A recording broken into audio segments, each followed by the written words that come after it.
Okay, so I'm recording the meeting now. So just go back to sharing the screen. Okay. So for you guys that have just arrived, today we're talking about threads. I've just started recording the meeting as well. So what we're going to talk about today is, how we can set up threads in Android, and then, how we can actually use them to do something useful. And so I think we've covered just about everything that we need to with this slide. One thing about threads is that they look really simple, and I suppose the base case, they actually are simple, but they can actually cause a lot of problems, and we'll get into those a little later. But if you want to create a thread, all that you need to actually do is to subclass your thread class. The main method in a thread is the run method. So if you want to execute something, you just put your code into that little code block, and that will be executed for you in the background, and it will be that little task that will be shared with all the other threads that are running on your system. And so if you want to actually start your thread actually running, then you need to invoke the start method. So it's, I don't like really this word here, simple, because it makes it sound easy. But the method call here, run, the method name, there's no parameters, there's no return value. It is relatively simple, for want of a better word. But it is still also quite complicated. So setting up a thread, it's not too bad, but actually getting it to work and run correctly, that is the hard part. So what I thought I would do is just run through with you a little example where we create some threads in a completely bare bones project. So I've got a completely empty project here, and we'll just call this, what will we call this? Thread example 2. I've got another thread example, which is a little bit more involved, but we'll create that little project. Okay, so we've got more people coming in.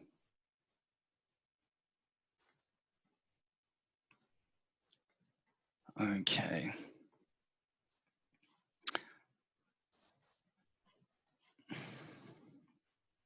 So I just maximize this so that it's all on the same screen.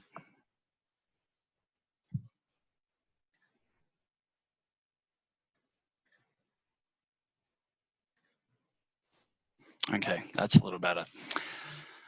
Right, so if we want to create a thread to do something, what we need to do is we've got a new project. It's just your standard Android Studio project. And so if you want to actually create a thread, what you have to do is go to new in Java class. And my little program is going to be about incrementing numbers. So I'll make a new little class, and what we need to do is we need to extend the java.lang.thread class. And so what we're actually doing is we are creating a little thread. So that is a thread. That thread, it doesn't do anything at the moment. So what we can do next is to we can generate some code. So I'm just going to go into code and actually not generate, but we're going to override the methods. And the method that we actually want to override is the run method. So we want to have some custom code inside of our run method. Okay. And the superclass's run method doesn't actually do anything, so we can just remove that call. And so what we can do here is we can put in some debug message from our incrementer thread, and we can just put in the class name there, and we can just put a little message saying hello.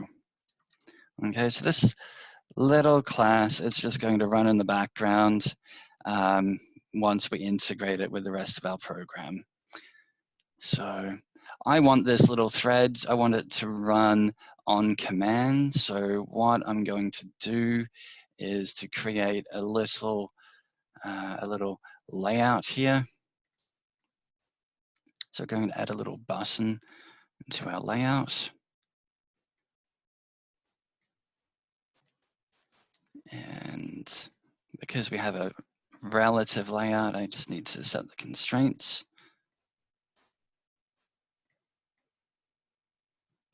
Okay, so I'm just going to call this button start, and we'll call this start thread, like that. We don't need this little hello world text area anymore. So I'll save that.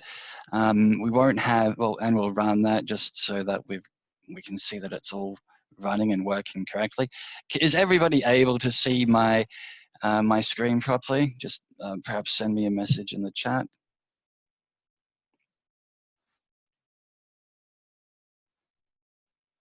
Yeah, I'm able to see your. Yep, I can see everybody responding now. That's great. Okay, so I've got a button. It looks like our emulator is just about to launch. Okay, so we've got a little button here. It doesn't do anything yet, but it will in a minute. So we're just going to come back to our main activity, and we'll set up a new event handler, just as we always have.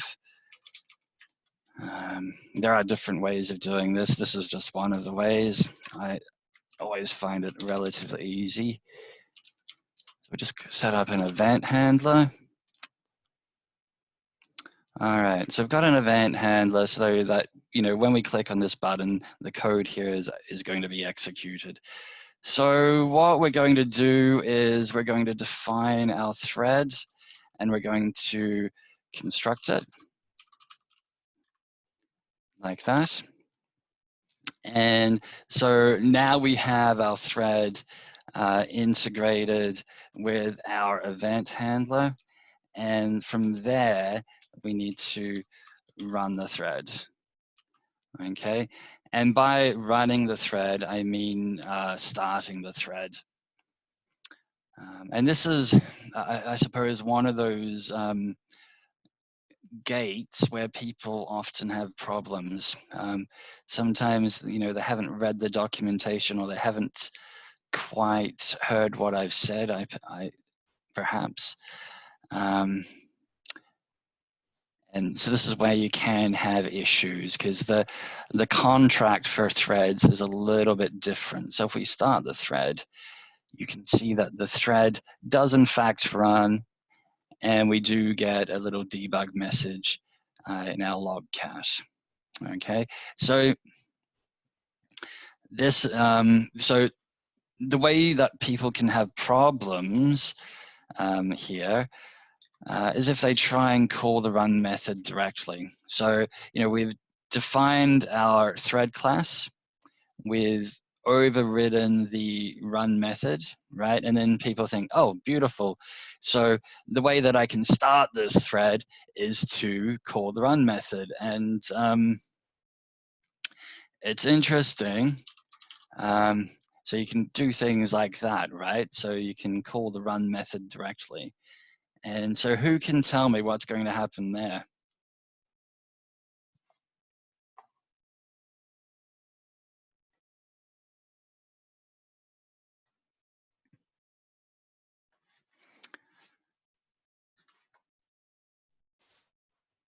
So we hit the button again, and you can see that it still executes and it still runs, right? But the problem is that it's not running in a separate thread anymore. It's just running very simply on the UI thread.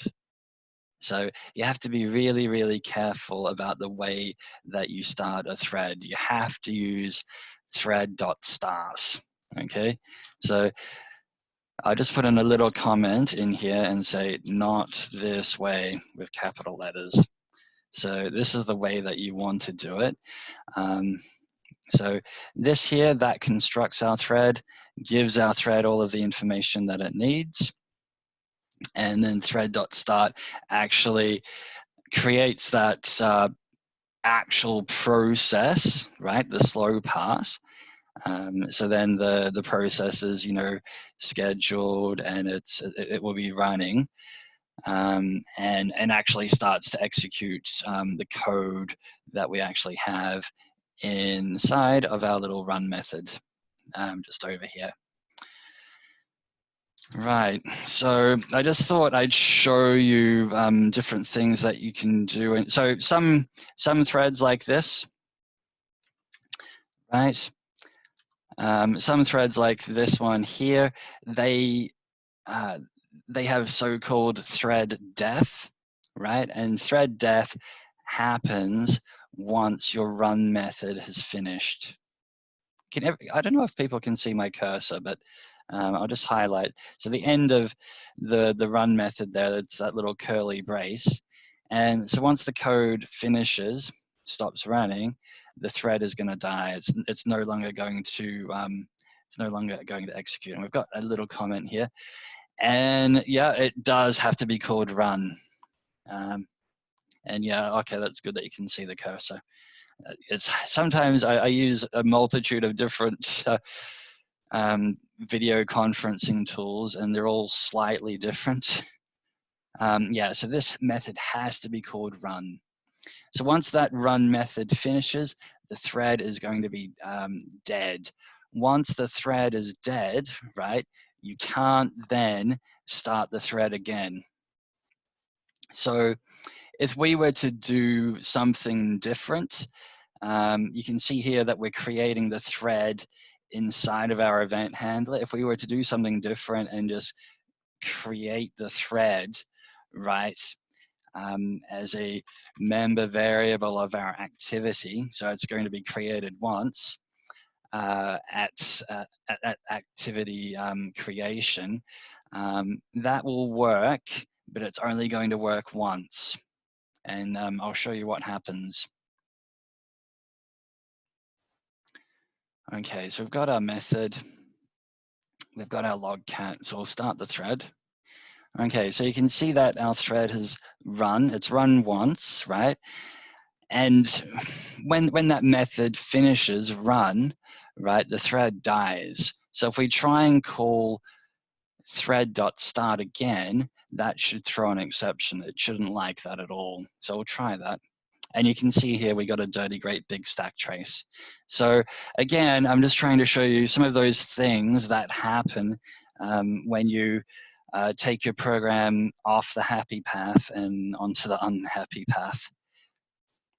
So you can see here that we've got a little exception saying fatal exception main, illegal thread start, illegal thread state exception. And it doesn't actually tell us why, which I suppose is typical with you know, a programming language. But the reason why you can't call start again is that once that run method completes over here, the thread dies. And then, so if it's dead, you can't move back into a state of running. You have to completely rerun your object. All right, so that's a very simple case with threads. We'll just go back to our lecture slides.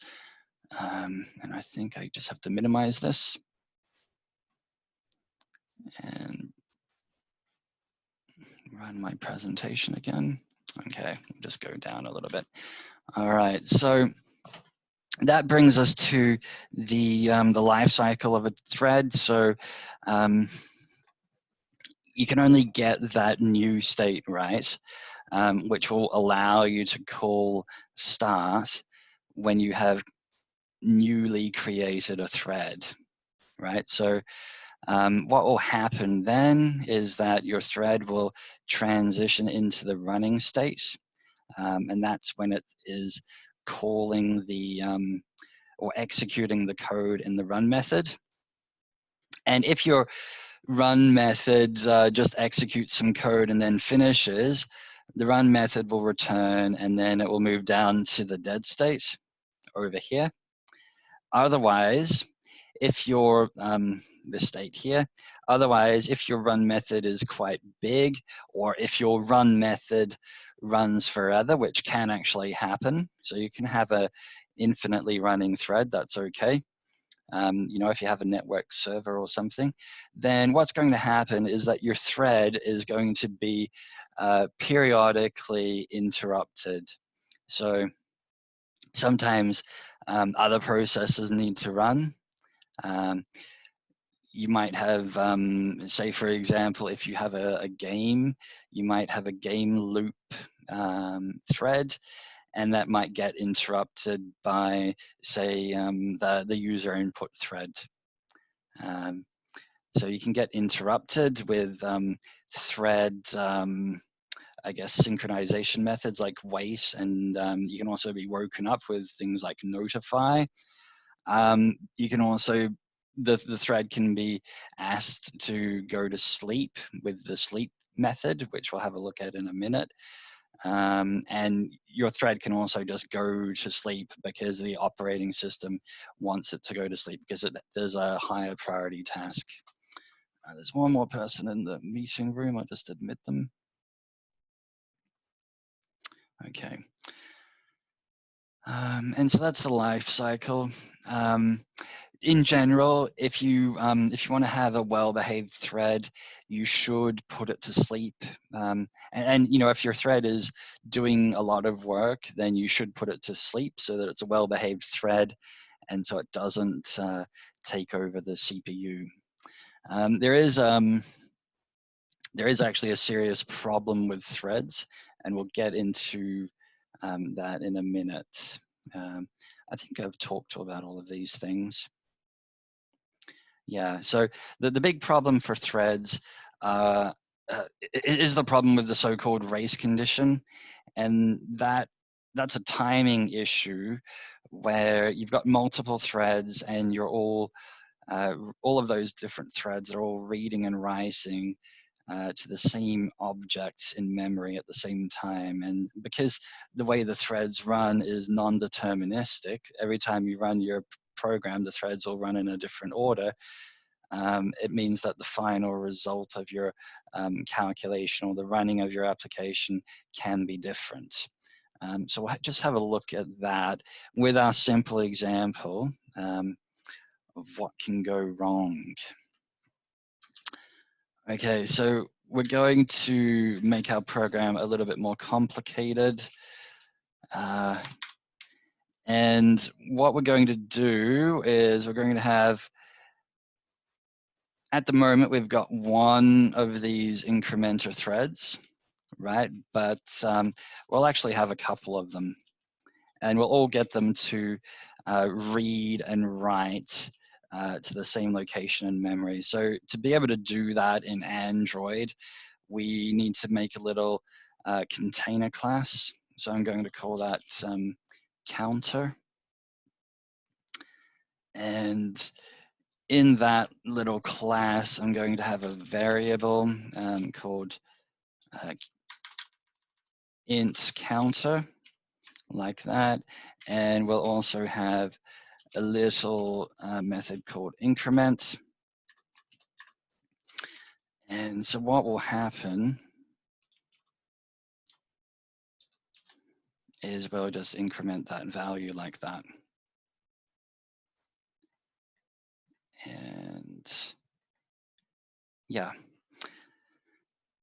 we'll also have another little method to return the value of counter. So we'll create a little getter statement. So now we've got a primitive integer that's wrapped in an object. And so what that will allow us to do is to share this little block of memory between all of our different threads. So we'll create that over here in our main activity. We'll just create a little counter object over there. So because counter is a little integer, a little primitive integer, that should be initialized to 0. So we shouldn't need to do that ourselves. And what we'll do, we'll just remove this code here because we don't really need it. What we'll do next is we'll pass that counter into our thread. And because we have an event handler here, it's complaining that it can't access this this object, so we have to make this a final variable. What that means is that we can't reassign or recreate or reallocate this particular object. And it's also complaining because this this particular class, it doesn't take this as a constructor. So we'll also fix that up as well. So we'll just create, it actually doesn't have a constructor at all. So we'll create a constructor here. So over here, we'll keep a copy of our counter and we'll just assign those values across, just like this. And so now we've got a counter object that has been injected into our thread. Right. And what we'll do is we'll get our run method to do something. We'll get a run method to do a calculation for us. That's not really that exciting, but it will illustrate the problem of having non-deterministic threads in your program.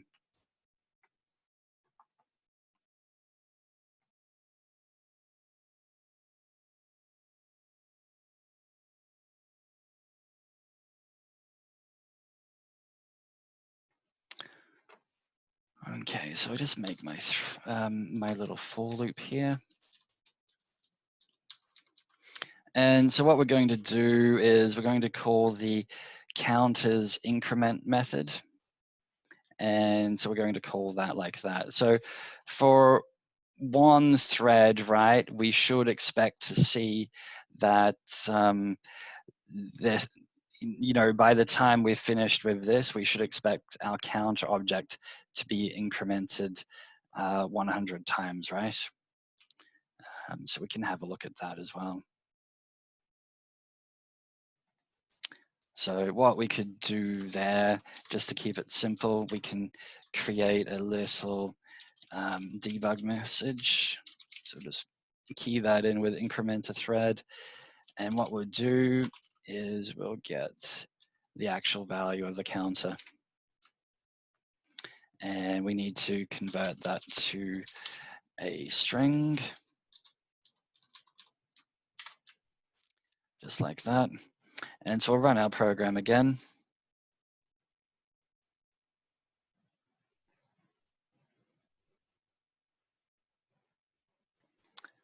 Okay, and I think this will work. All right, will at least work once. So you can see down here that our incrementer thread, at the end, we got a value of 100. Okay, so the next thing that we can do, oh yeah, we're creating our threads here now. So the next thing that we can do is we can actually create multiple threads over here. So if we have a change in business process and we want to now scale up our counters so that we do that now with 5 different threads, what we can do is we can create our threads in a loop like this.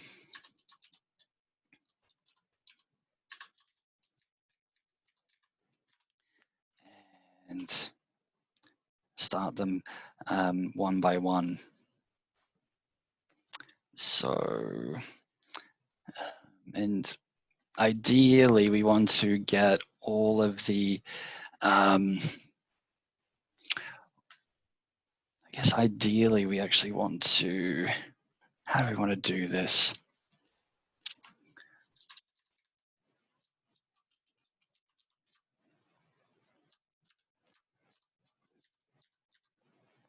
Okay, so what we might do is we might, I'm just thinking how we're going to actually output the actual counter information. The way I did this in my more detailed example is I put a extra little text view over here. So I'll do that. I'll just give my text view some references. And I'll just zoom in a bit so I can actually see what I'm doing.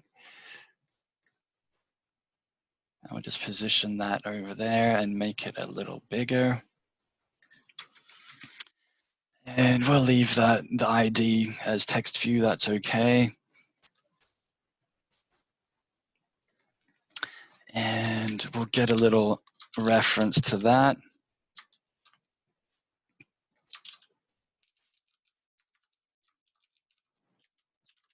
We're going to use our find view by ID method again. We'll get that text view.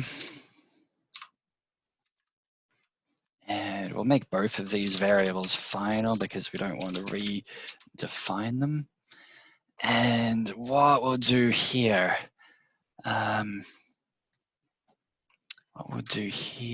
is we'll pass these objects into this text view. We'll pass that into our thread as an extra parameter so that we can get access to our text view inside of the thread and then use its manipulate its set text method. To make this work correctly, we also need to pass in a copy of the main activity object. So do that as well. And we'll just save all of that. And so you can see here we've got these new objects that we can use inside of our thread. So this is pretty much the, I suppose, the standard way of passing things into your thread. If you want something to be accessible in your thread, you need to put it into the constructor. Now we've forgotten to assign these values, so we'll do that as well. We'll do the text view as well. Right, and so the next thing that we want to do is we actually want to output this information. So we're going to use our main activity. So one thing that you need to remember with Android specifically is that if you want to update the user interface, which is what we want to do in this example, then we have to use the method run on UI thread. Otherwise, we'll get a little exception, which again can be confusing the first time you see it. So that's just a little quirk of Android. So if you have multiple threads and you want them to update the user interface, that actual update action, it actually has to happen on the UI thread.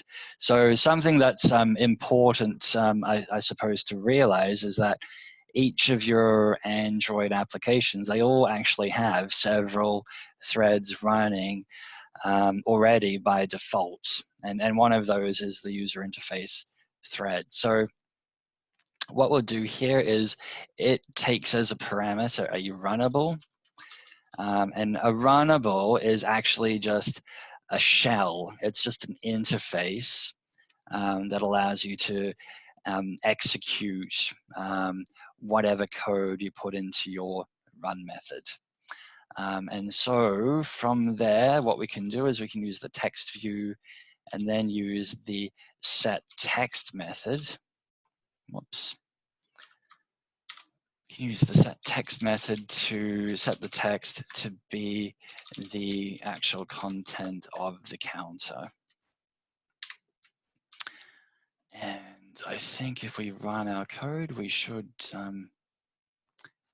get our incrementer threads being created 5 times and running 5 times, all getting constructed and created all at the same time. So we'll just run that through our emulator.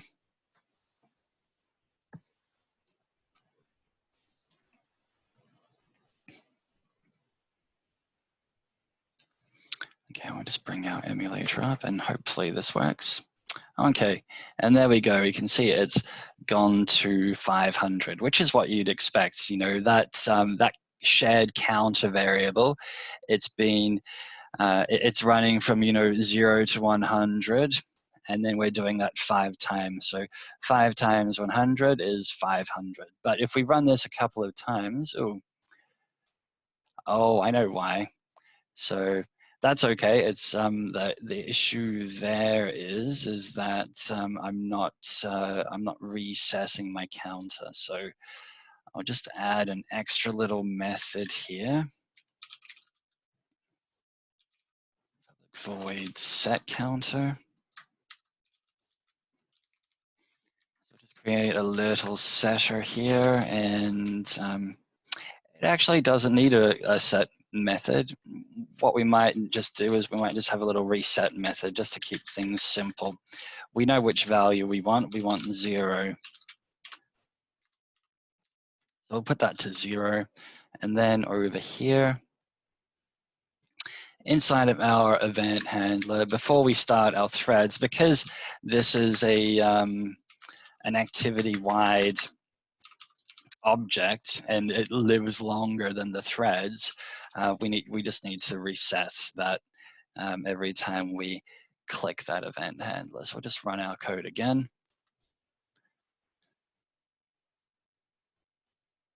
And so that should be running in our emulator. And we'll try this again. And so you can see this time it's 500. And I'll try it a couple of times. It's always going to be 500. But now you can see that it's 490. So this is the, I suppose, the key thing with threads is that it's very easy to introduce a thread synchronization problem, especially when you are reading and writing values from multiple threads. So what can happen is that the operating system, Android in this case, can put a thread to sleep, and then that thread, it can have a stale version of an object when it's reading that value. So you can see here that most of the time we do get 500, but if we run it a couple of times, every now and again,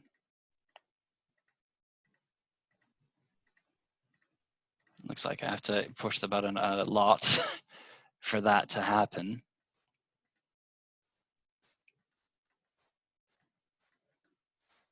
Okay, well, you saw before my earlier example when I ran it, 4 or 5 times in, I did get 490. One thing I can probably do there to make it, I suppose, synthetically introduce a little race condition a little bit more is to introduce a little sleep. So in here, if you want to stop, or I suppose slow the processing down of your thread, what you can do is you can call this little method called thread.sleep, and that tells your thread to go to sleep for however many milliseconds that you'd like. So for example, we could have this thread go to sleep for 30 milliseconds every time it goes through this, this little for loop, which is actually, you know, an enormous amount of time for, you know, the advanced processors that we have in Android devices. So you can see here that it's complaining, and that's because we have to wrap this code in a little try catch block, and that's so we can handle this so-called interrupted exception. So in my experience, this particular exception, while it is important to handle it, and you have to handle it, in my experience, it very, very rarely happens. So we'll just try that, that little program again, now that we've introduced a 30 millisecond sleep. It should slow the counting down by a huge amount, actually. So we'll just run that code again, and we'll push the button. Okay, and you can see here that because we've introduced that delay into the processing, you can see that we've picked up a stale value there. And so this is essentially the entire problem with threads, is it allows, you know, a thread to go to sleep, hold on to a stale value, and then start up just before the whole process is finished, and then you've got I suppose a lost update, or a stale update with some old data to your shared object in memory. So that's why threads are so complicated. And the thing that's really complicated about it is that, I'll just run this again. Now I've introduced that delay, it looks like I'm going to get that inaccuracy all the time. 479. So I'll just take this out and take the delay out. I suppose what I'm trying to say is that if your threads run exceptionally fast, as they do in this example, without some kind of waiting time, then most of the time you're actually going to get the correct result. So you can see here we've got 500. Oh, and then we've got 499. But so one, I did that, that ran, I pushed that button 3 times. So, you know, 1 out of 3 times, the final result was wrong. But, you know, if I run this button a couple of times like this, you can see that a lot of the time I am getting the correct result. So this makes testing really, really hard. So you have to, I guess this is, when you come to actually testing things, this is one of the patterns, I suppose, you need to look at. Okay. Are there any questions about that? So that's in a nutshell. That's in a nutshell. You know, how you can set up a thread, and then the problems with threads. And the main problem with threads is these so-called race conditions, where things, we can get the correct calculation most of the time, and then sometimes for that 1% of the time it's wrong. And I've got a question here. So why use threads in the first place? It's a really good question. It's basically, threads, they massively increase the complexity of your program. And it's also, threads are really hard for people to understand, because, you know, all sorts of things are happening all at the same time, and the way people's mind works isn't quite this.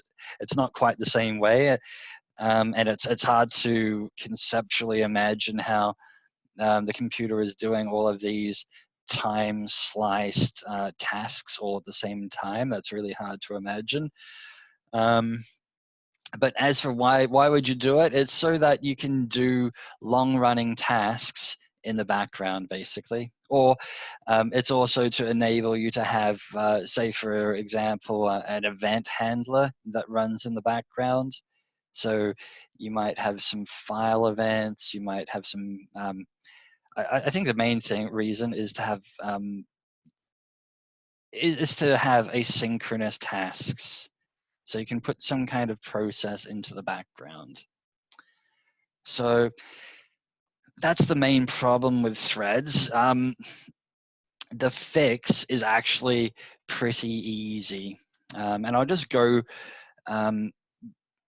back to my other example, which I prepared earlier. So my other example is like an extended version of this example. So with this one, we've got our threads, and we've got the same kind of text view up here to show the progress. But we've also got some progress bars as well to show the progress of each thread, and how you can see that every time I run it, each of those 5 different threads, they're making that progress differently. It's totally non-deterministic. Sometimes thread 5 is winning, and then all of a sudden thread 1 takes over. It's a little bit like a horse race, I suppose. But we can have this. So you can see here that we've got that that result of 499, where if we run it again, we probably get the correct result of 500. Okay, well, not quite. We've got 498 now. So the thing that we can do, though, is we can introduce locking into our program. And the way to do that in Android is to use something called synchronization. So I've got a little switch here with my little example, which turns synchronization on, and we'll have a look in a minute how that actually works. But if I turn that on, that resolves the problem, basically. And so what synchronization does, or locking does, it only allows one thread to access that shared variable at any one time. So all the other threads, they have to wait until the thread that's executing and incrementing in our case, we're incrementing a variable. That's a mutually exclusive piece of code now when you use synchronization, and so that means that you can't get this problem with race conditions. So we'll just have a look at the code for that. Yeah, okay, we'll do that in our original example over here. We'll just bring this one back. So if we want to fix this problem here, just undo that, I just mashed the keyboard. So if we want to fix this problem, what we need to do is synchronize on that shared object. And the way we can do that in Android is to use the synchronized keyword. And that takes a parameter, right? And the parameter is the shared object, the object that is shared between multiple threads. Right, so what we do here is we make a so-called shared code block. Sorry, not shared code block, synchronized code block. Right, so we've now got our synchronized code block, and we put our method call that we actually want to isolate so that only one thread is able to, so by wrapping that little counter.increment, right, in a synchronized code block like that, and synchronizing on counter itself, what that means is we're only able to access that that particular method call from one thread at a time. So that's synchronization, and so that fixes the problem actually. So if we run our the easier example but still very hard, that I put together with you guys just now. So if we run that, that's always going to be 500 now, no matter, because it's synchronized, right? It's guaranteed to be 500. We're never going to have out of date variations. So we can run that as many times as we like. I don't know how many times I've hit that button. Must be a few times though. But you can see that we've always got 500. So that's how we can set up threads. That's race conditions, which is one of the main problems that you can get with threads. And then that's the solution, is to use synchronization. So one problem with synchronization is that it slows your code down a lot. So you have to be very careful not to overuse it, because now you introduce extra overhead to lock your counter objects, and there's extra coordination between all of your threads and things. So it does slow your program down quite a bit. And it also introduces another problem, which I'll just run through with you now. So I'll run through the next problem, and then we might have a little bit of a break for 5-10 minutes, and then we'll jump into animation. So just go into the next problem. Okay, so we'll just get back to where we were. All right, so we've looked at race conditions. I think the key thing with race conditions is that most of the time, it looks like your program is working correctly. And you can deploy your program, it can be running in production, and it can be working most of the time. And then every now and again, your users will report that there's some weird error, some exception to the usual processing, and then you'll get a really weird error report, and it'll be really hard to debug and work out. But what you need to do is work out where you're using those threads, because if you're using threads and you're writing to an area of shared memory, then you have the possibility of a race condition. The solution to that is to use synchronization. That locks that method, that block of code, so that it can only be read and accessed read and written to by only one thread at a time. And the problem, of course, that can create is when you've got two or more threads where you've got two different objects and there's some kind of circular relationship between them. So this is a pretty rare situation, very, very rare, in fact. So I've got some, I guess, very exotic code that replicates this. So I'll just put this on screen. So this will be in today's example in the unit tests. So I've got that little deadlock unit test, and so this occurs when you've got two different threads, two different objects, and you lock on both of those objects using synchronized code blocks.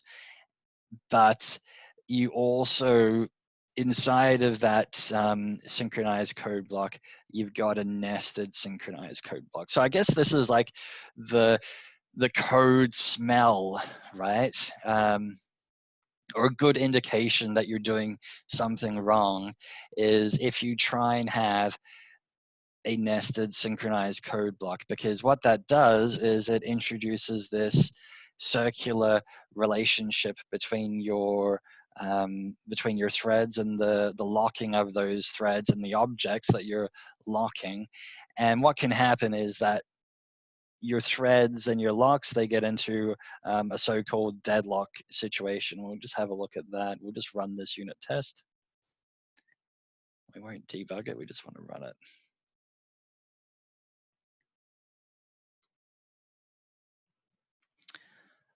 Okay, so to show you what happens, you'll see that here we've got a little indicator showing that this is actually processing, and it's still going on. What happens is that this processing is actually going to go on forever. It's never actually going to stop. And so to explain that in a bit more detail, we'll have a look at the method. So you can see here, it's that method, it never actually ever finishes. So I'm just going, so I don't burn up all of my CPU, I'm just going to stop that. I'll just leave that on screen. So you can see here in our method test deadlock, we've got two objects. These are just objects, just default objects. They don't hold any data of any particular interest. They're just basic objects that we use to simulate this rather, I suppose, contrived locking mechanism. So we've got lock 1 and lock 2, and then we have a little thread that we create here. So unlike that earlier thread that I created, these threads where I subclass thread and it had its own little class, these threads are just created anonymously inside our main class, the deadlock unit test. So we create those threads. Here's our run method that contains all of the code that's going to be executed. And so when this thread runs, the first thing it does is it gets a lock on object 1 or lock 1. So it gets a lock on that. What that means is that the second object, right, it's not going to be able to access lock 1 until thread 1 is actually finished with it. So it gets that, it prints out this little message, and you can see that down here in the little output program I've got in my little log. So holding lock 1, thread 1 holding lock 1, and then it waits 20 milliseconds, and then it tries to access lock 2. And you'll see that it's got a little message here, thread 1 holding both lock 1 and 2. And you'll see that actually hasn't come up here for us. So this is a rather contrived example because I've had to induce it by sleeping here, but it could actually happen in practice. So we get a lock to lock 1, then we attempt to get a lock to lock 2 20 milliseconds later. At the same time, we've got our second thread, right? And what the second thread does is straight away it gets a lock on our second lock object, lock 2. So it gets a lock on that, and then 15 milliseconds later, it attempts to get a lock on the first object. And so we've got this circular relationship between the threads and the objects that they're locking, and that turns out to be a deadlock situation. So that will also lock your program up. So if I remove the, I suppose the sleep methods, this test deadlock unit test, that would work sometimes, but then randomly, if the timing is right, it would completely lock up. So by manipulating the thread.sleep values here like I have, I can kind of set up a little contrived example so that we actually get this deadlock condition where our program is waiting for these locks forever. And as I say, the telltale sign that you could potentially have a deadlock is where you've got your out of synchronized code block like this. And then inside of that, you've got a nested synchronized code block. If you don't have that type of setup, then you shouldn't ever have a deadlock. So that's that one. Are there any questions, guys, about threads, race conditions, or deadlocks? I thought we might break now for about 10 minutes and then come back and we'll have a look at the remainder, which will be thread signaling, semaphores, and then also animation. So I'm going to break and then I'll come back in about 10 minutes. So that would be 1840 your time.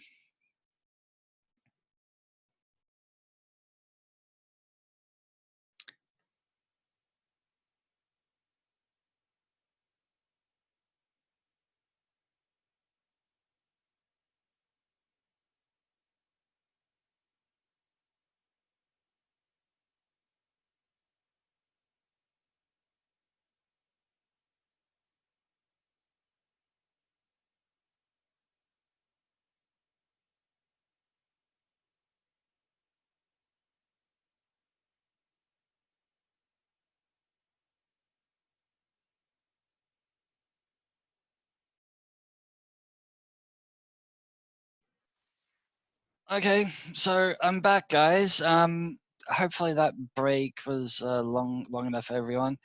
So I thought I'd push on and talk a little bit about thread signaling. So thread signaling has a lot of different names. I'll just share my screen again as well. Okay, here we go.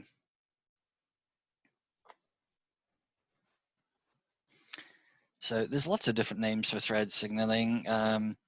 It's also known as semaphores, I guess, which is a little bit of a nod to naval terminology. But in Android, it basically covers an object's wait and also notify methods. So you've got two methods on an object that can be used to send I suppose a message to a thread and to tell a thread to either go to sleep when processing is finished up or for whatever reason, or to so you can send a thread to sleep programmatically, and you can also wake a thread up programmatically as well. So that's the wait and also the notify methods. And I've got a little bit of an example for this. So I'll just bring this on screen. And so using these thread primitives, you can create something, the so-called consumer producer design pattern. I will just have a look at how. So I've set all of this code up a little earlier, and so I just run the code just to give you an idea of what's happening in the application. So with this is a very simple application. I can type things in here, things like hello, and then I can hit the add button, and then that will be processed using my consumer thread, and that will be then output to a text view. So I can do that. Add a couple of different words. Mobile software.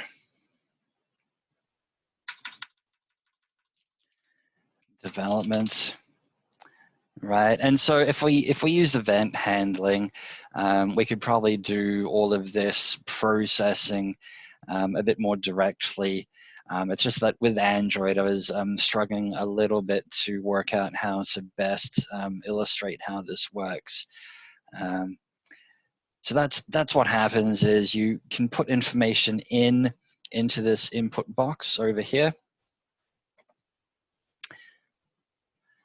So you can put information into the input box and then can hit the add button, and then the consumer thread will process that information and add the information to our output text view. So the screen and the user interface, that's not really the interesting part here. The interesting part is actually the actual code and what we're actually doing. So I think we'll start with the main activity. So with that example, we have a shared piece of memory, and that's a linked list of strings. And you know, with a linked list, you can add information to it, and you can also remove information. And over here, we have our event handler, which we've added to our little button over here. So that's just a little on-click listener. And so what we've got is we've got a little synchronized code block, right? So only one thread at a time is going to be able to access this shared linked list of strings.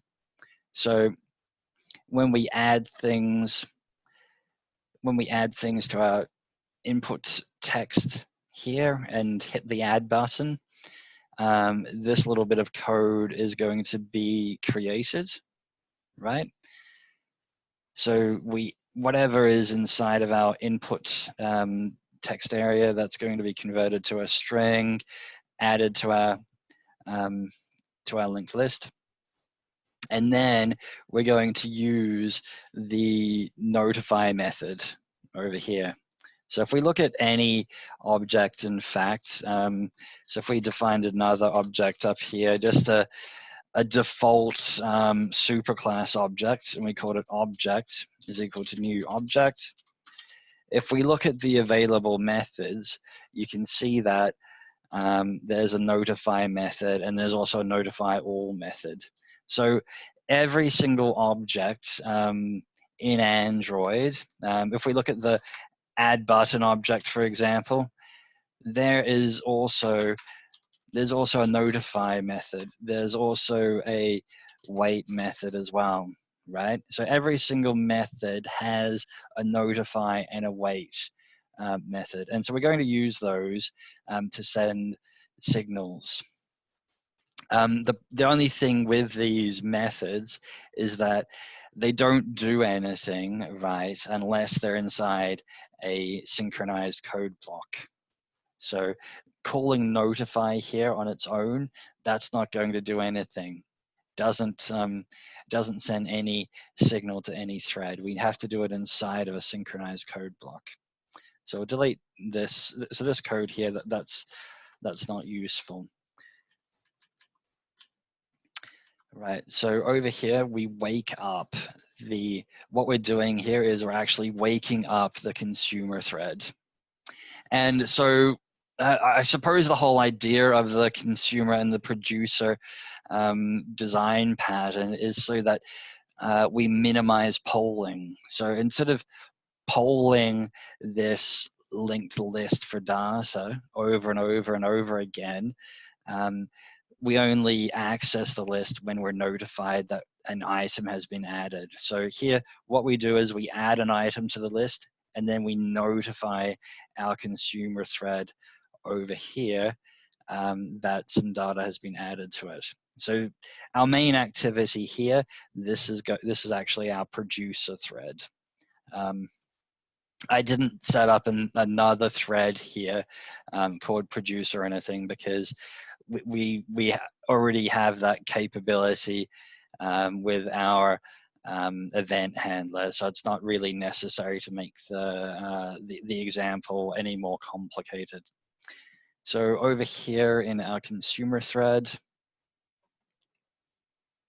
we've got a thread, we've subclassed the super parent thread class, and then over here we've heavily customized our run method. So our run method here, it's going to run forever, and then inside of that we have another synchronized code block, and this time synchronizing on our shared words linked list.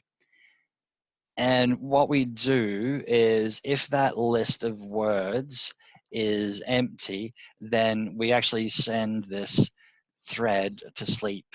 We tell it to go to sleep.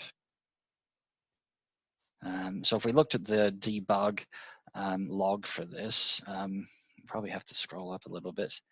You can see that these little debug messages like wait and wake up, and the actual message that we put into the list, that's all displayed. So that's something, I'll put this little example up on Moodle and you can have a bit of a play around with it in your own time, but it's well worth exploring, I suppose, and understanding how the consumer and producer work. So if the consumer doesn't have anything to actually consume, that's this condition here. What it does is it puts the consumer thread to sleep. Okay, so it's just blocking this thread. And so that's what that wait method there does. Right. And so what will happen if the other thread over here in our main activity, if that sends the notify message, what will happen is our thread will wake up. This little message here will be executed. And because this little bit of code is running in a loop, right, the code will exit there and it will go back up to the top of the loop, get the, it will check again if the words list is empty.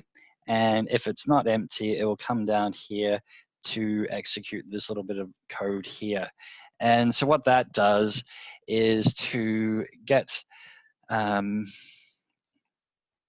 the first element out of that array, and not just get it, but to also remove it.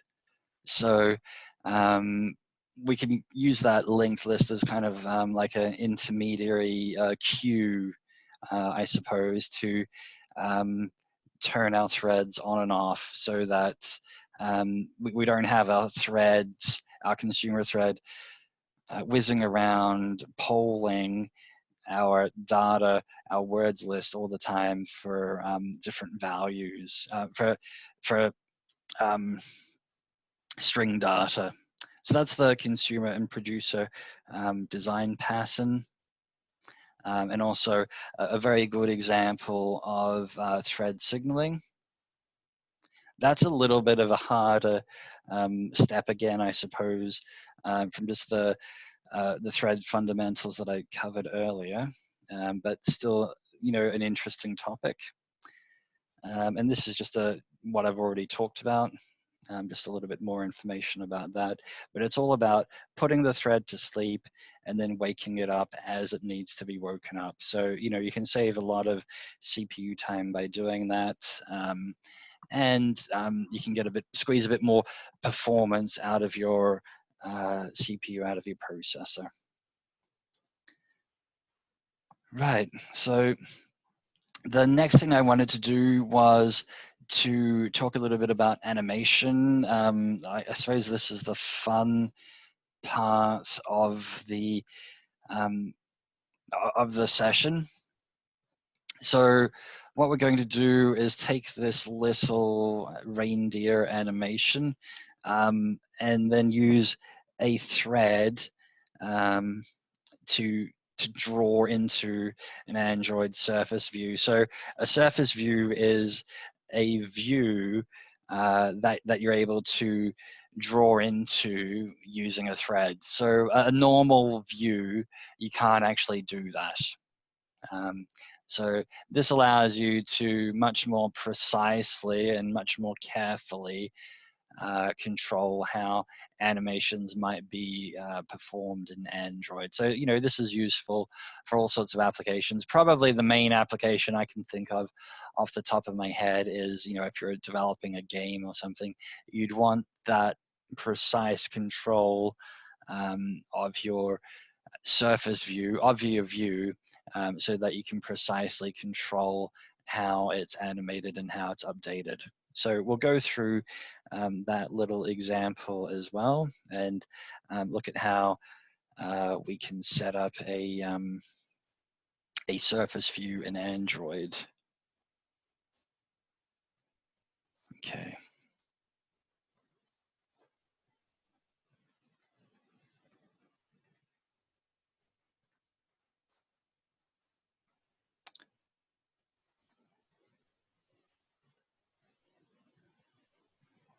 So I'm just waiting for building that little example and then just waiting for it to run in my emulator.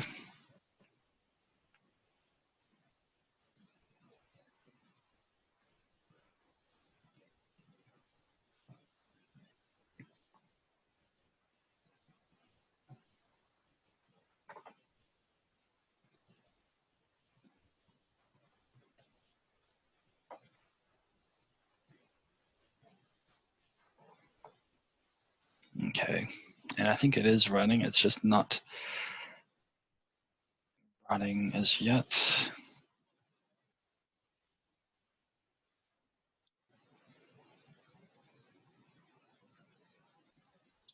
Okay, so here we go. So with this little example, we've got those little frames of animation, and we're just playing them back at a controlled rate onto our view. So we'll have a look at how we can do that with the surface view.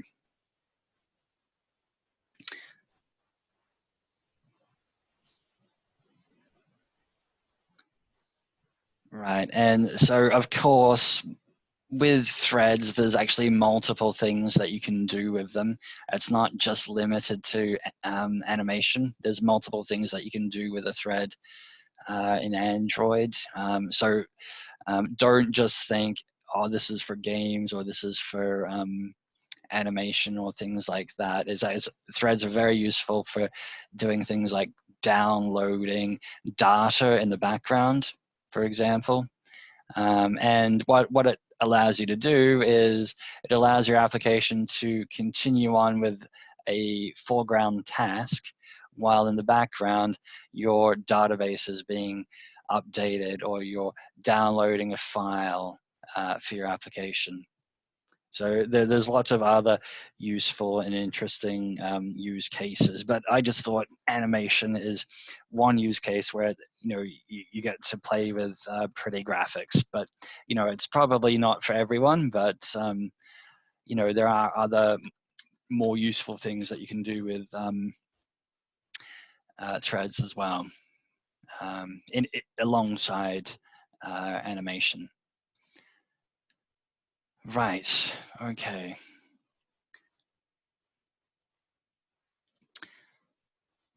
So with the surface view, it's very similar to a view, very, very similar to a view. So if you remember back to when we did views, we also had a canvas, right? But who can remember what we had to do when we wanted to draw on a normal view? There's a specific method that we had to override.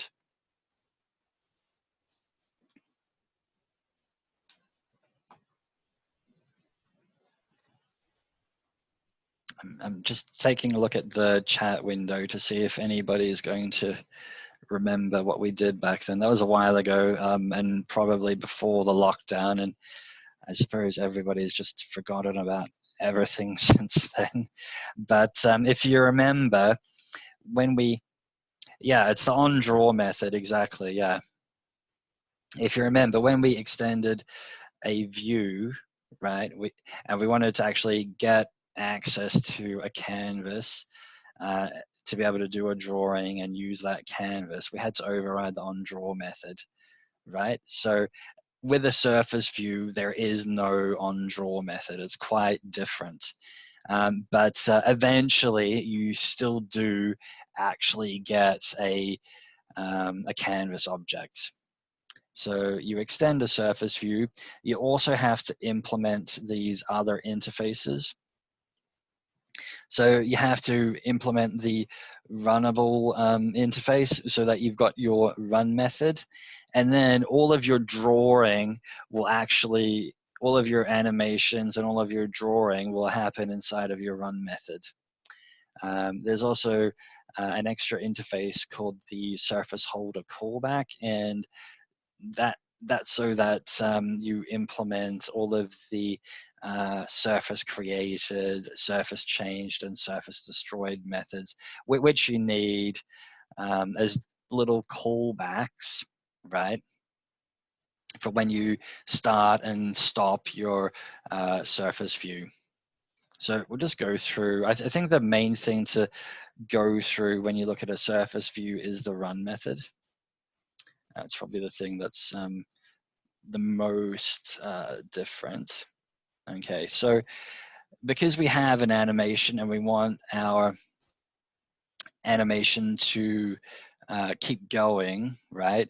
We're going to have an more or less infinite loop here. I mean, we can toggle, so this little value here, this is a little Boolean value that we can toggle on and off if we want to stop our animation from running. But for all intents and purposes, this is an infinite loop. And, you know, and normally we wouldn't want an infinite loop, but for this particular thread, we actually do want an infinite loop because we want it to keep drawing.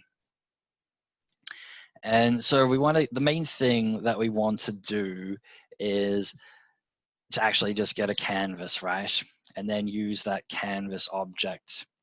And so we can get our canvas object using this little synchronized code block here, this so-called surface holder object.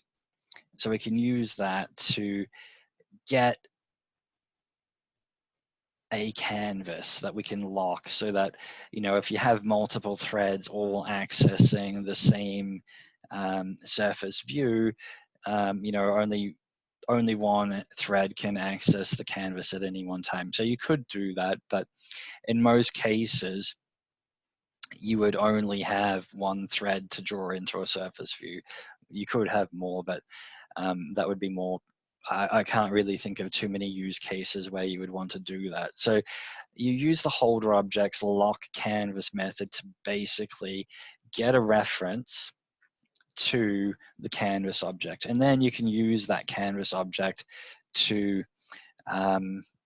draw all of those methods that you used previously, like canvas, draw circle, for example.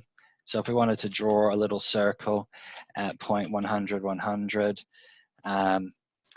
with a radius of 20 and a little paint object, we could do that.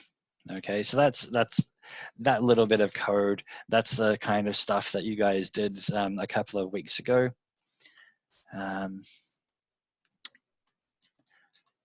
But today we don't actually want to do any drawing, I suppose, using vector graphics. We want to do these animation frames. So what we're doing is instead we're using the canvas draw bitmap method, right? And what we do there is we have a little linked list. So this here, this animation, that's a little array list. And we just have a little index into that. So that's a little array list, and we just index that with a little index variable to get the current bitmap. And the current bitmap is this this little image here. And you know, that will get drawn using this draw bitmap method. There's a couple of complicated parameters, but these coordinates here as just some mathematical calculations to center the drawing of that picture somewhat inside of this surface view. So just, you know, it takes the center of the screen and offsets it by the half width of the bitmap itself.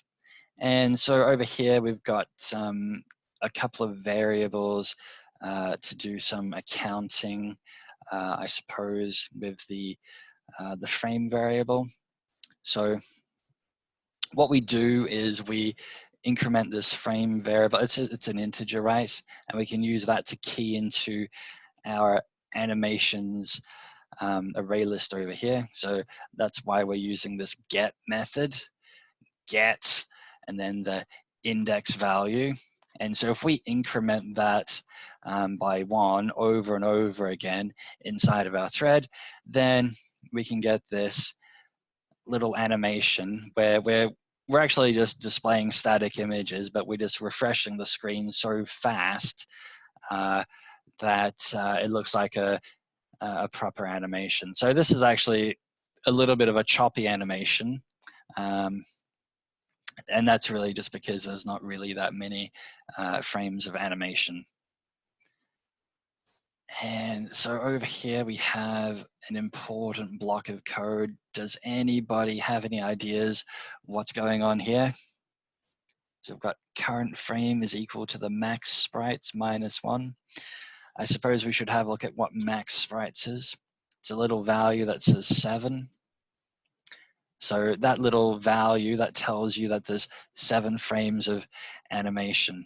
Yeah, exactly. Yeah, it's going. Yeah, so both of you guys are right. So it's gonna reset the animation frames. Otherwise, you know, we've only got 7 frames of animation, and so if we kept incrementing this over and over again, it's eventually going to run out of frames. So we have to set that back to 0 so that we can get back to the very first frame in our animation loop. So this is all about looping through a sequence of images.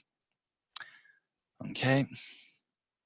And then we've got a little code block here to do some sleeping. So if we wanted to, we could speed up our animation a little bit. So maybe we could change this to 1 millisecond, something a little bit ridiculous. And so then our frames of animation should be animated a little bit faster, but it'll probably still be quite choppy because we don't really have, we've only got 7 frames of animation.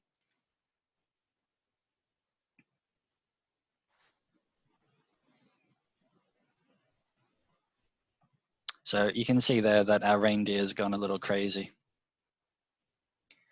So, you know, you can adjust that little value there so that your animation's a little bit more fluid, a little bit nice.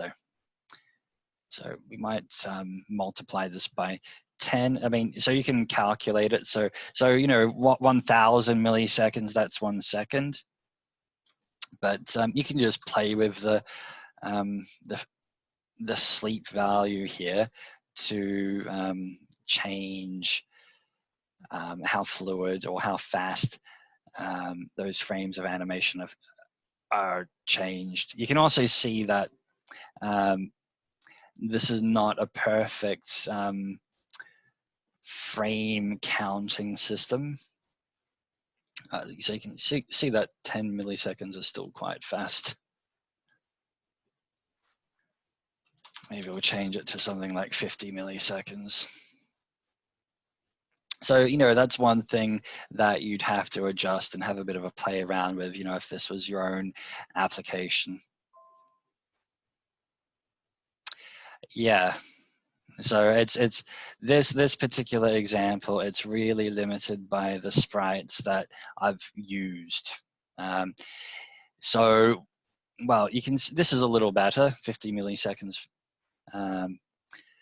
But yeah, so if we have a look at our resources folder, you can see that we've got a little deer sprite, and so there's not that many frames of animation, and there's not that many transitions of animation between them. But I guess this is, you know, good enough for an example. And you actually call this here, this sequence of animation frames, you call that a sprite sheet.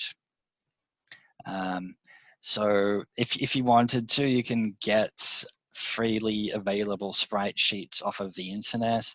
You can get much more fluid animation if you're sick of reindeer.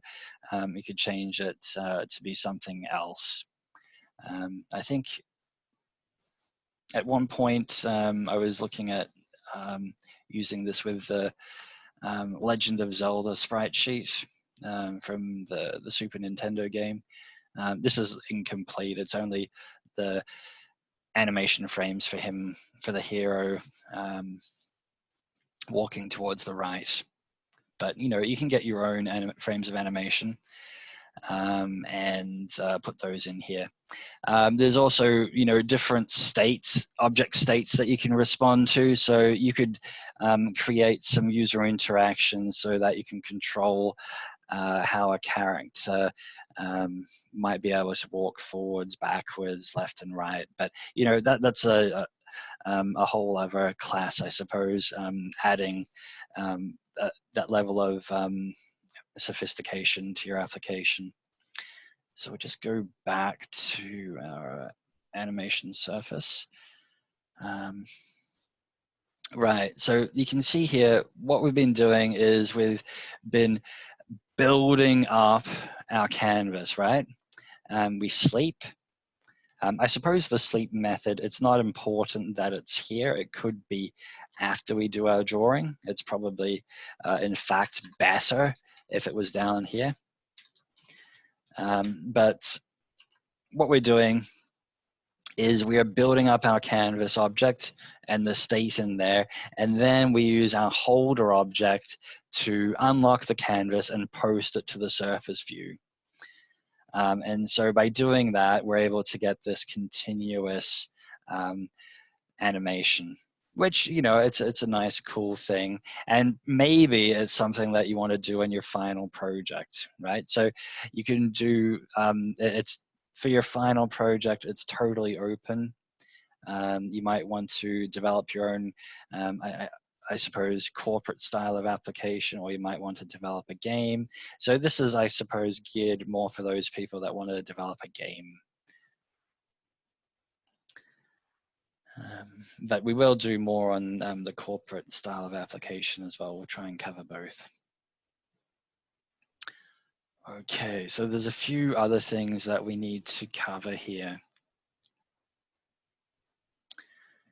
So I'm just gonna, I put my heater on before and it's starting to get really hot, so I'm just gonna turn that off.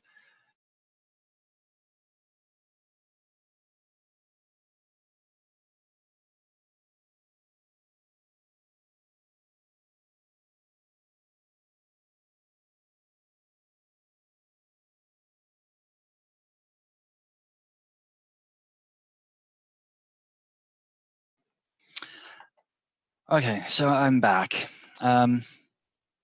So a few of the other things that I need to cover. We've got a constructor here. Okay, and so what we're doing there in the constructor is we have some code to download our sprite sheet, our frames of animation. So we get that out of our resources folder. So any of these resources that you have, you can open up inside your Android code and then get references to it, right? And so that's what we're doing here. And from there, we have one enormous, great big sprite sheet. It's basically all of the deer sprite, right? And then from there, what we do is knowing about I suppose the offsets and things, the information about that particular bitmap, what we can do is we can go into that and then slice and dice that image up into separate frames of animation. So that's what's happening here. So I just have a little for loop, and then I've got some prior information about this sprite sheet, so that I know things like the width of an individual cell of animation.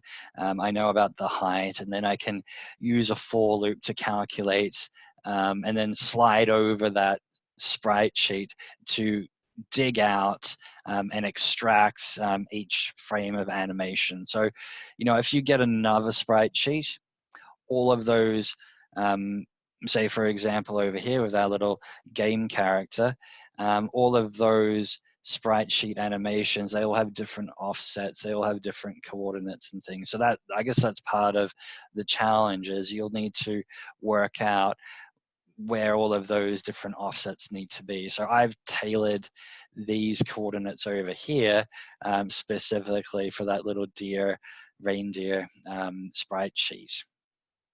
But if you have a different sprite sheet, then that's something that you'll need to modify.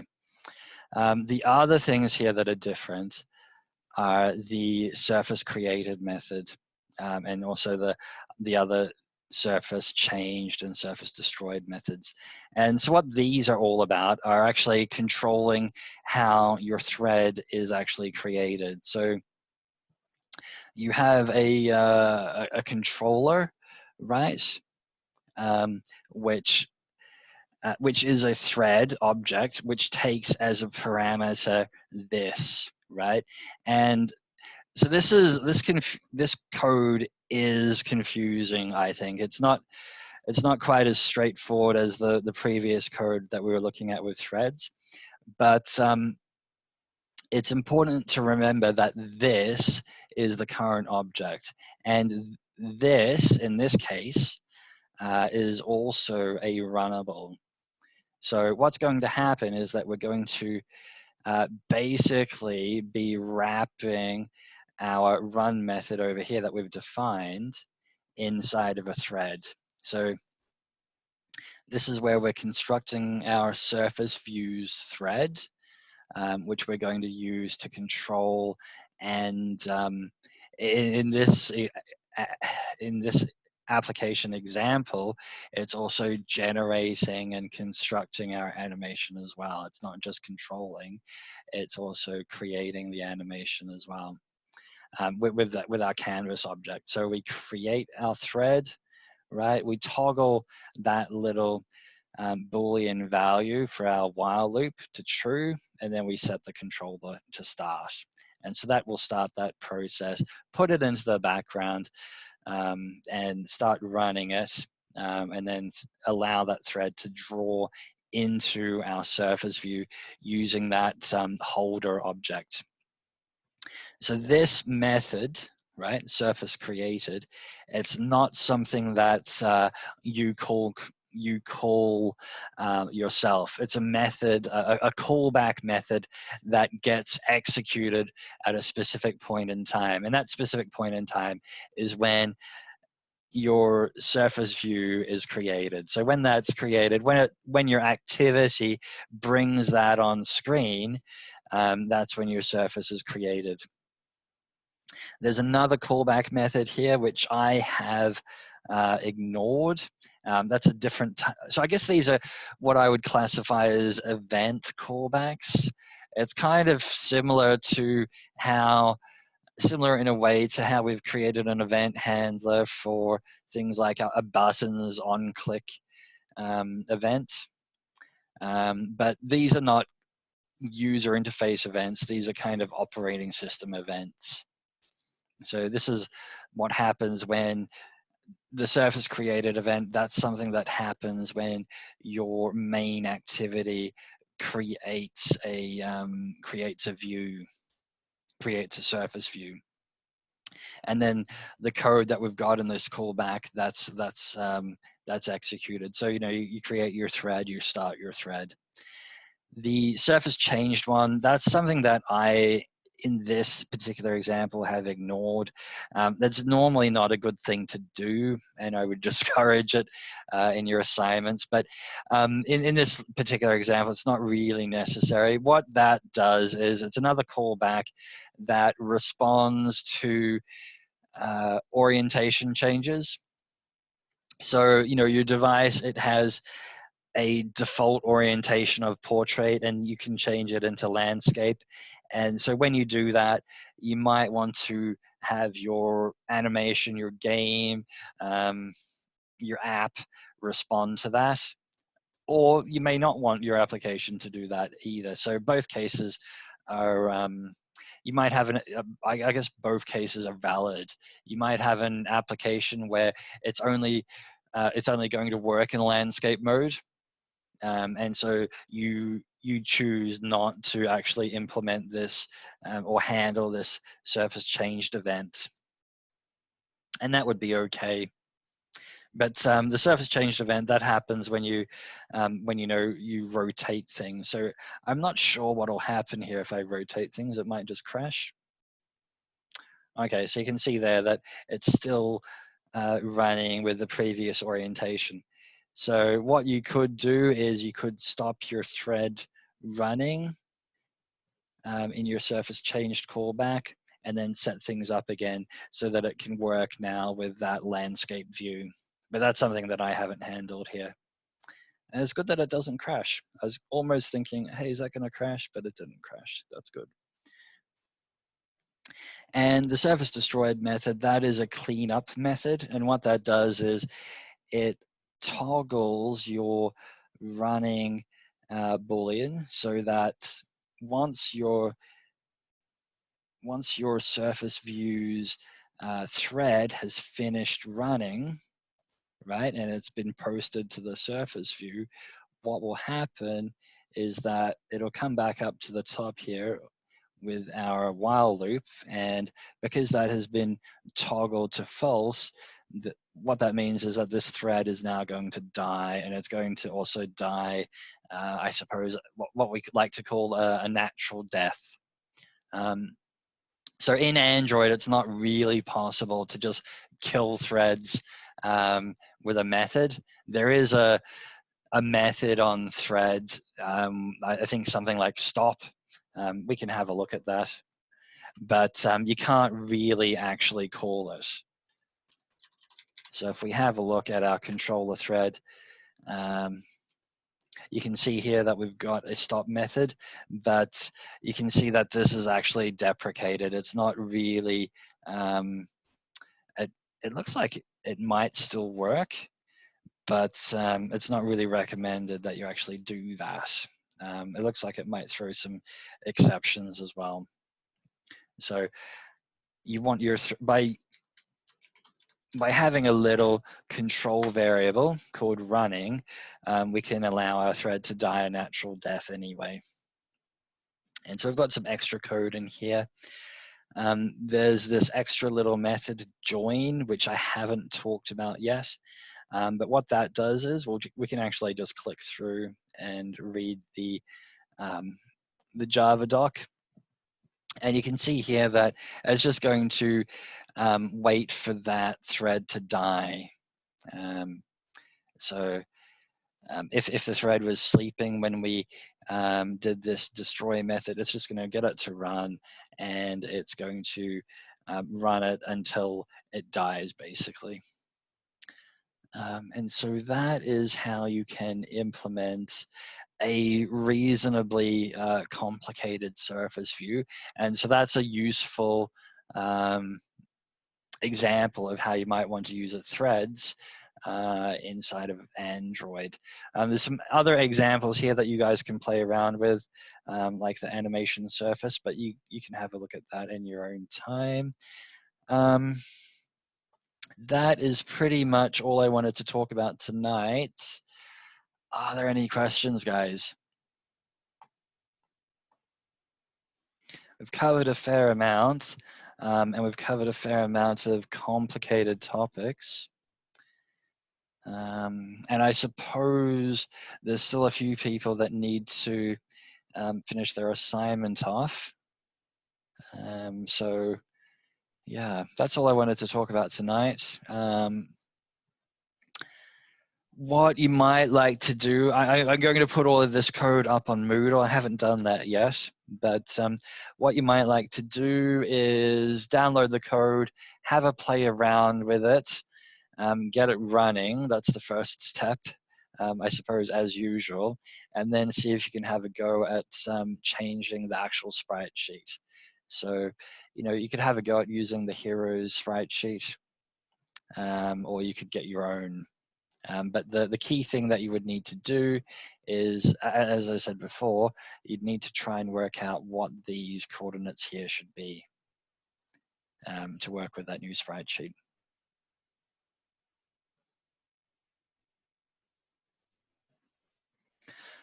Okay, so that's about it. I'm going to have a 5-minute break, and then I will come back and take any questions. Oh, and I'll also put everything on Moodle as well.